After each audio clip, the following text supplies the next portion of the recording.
هي تشكيلة المدير الفني محمد جمال، أصغر مدير فني في بطولة الدوري، وهو من يتولى قيادة فريق وادي دجلة فنيا. كرة ملعوبة في الأمام عند اللاعب أحمد رؤوف في محاولة خطيرة لصالح فريق إنبي، عرضية في منتهى الخطورة، ممكن هدف أول، وبالفعل الهدف الأول.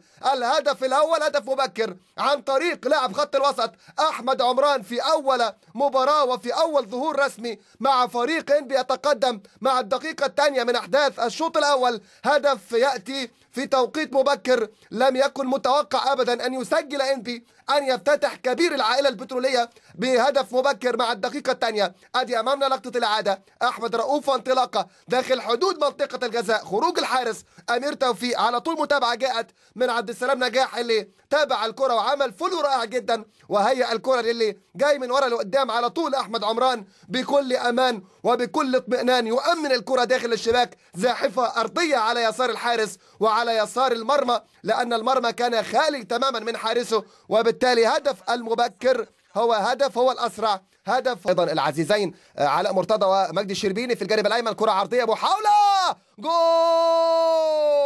التعادل. يا له من هدف رائع، هدف التعادل، هدف ولا أروع، هدف ولا أحلى، هدف ولا أفضل، هدف ولا أجمل، هدف على الطريقة الأوروبية، قد يكون على الطريقة البلجيكية، لأن فريق وادي دجلة هو سليل العائلة المصرية البلجيكية من خلال كرة عرضية عن طريق عمرو مرعي. انسى يا عمرو، لا ما ينساش عمرو أبدا، قد ينسى عمرو الحلواني، ولكن هنا يتذكر عمرو مرعي، نجح في التفوق على إبراهيم يحيى وسبقه بنصف خطوة، ولكن هو واثق الخطوة يمشي ملكا.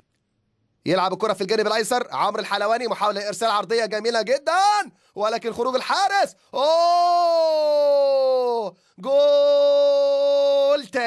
جول تاني لصالح فريق انبي عن طريق اللاعب الايفواري، يفعلها الفئل الايفواري اللاعب ديفوني، ويسجل اول اهدافه هذا الموسم مع فريق انبي بعدما تلقى عرضيه وكره ارتدت من يد الحارس امير توفيق اللي لم يبعد الكره بشكل جيد، وغابت الرقابه من قبل مدافعي طه ابراهيم ومحمد عبد الفتاح تاحه. ودي امامنا لقطه الاعاده ولقطه الاجاده عن طريق اللاعب الاسمراني ديفوني، يسدد الكره داخل الشباك، والكره تعلن عن هدف ثاني مع الدقيقه السابعه من أحداث الشوط الثاني. يتقدم فريق انبي عميد الأندية البترولية، يعاود التقدم.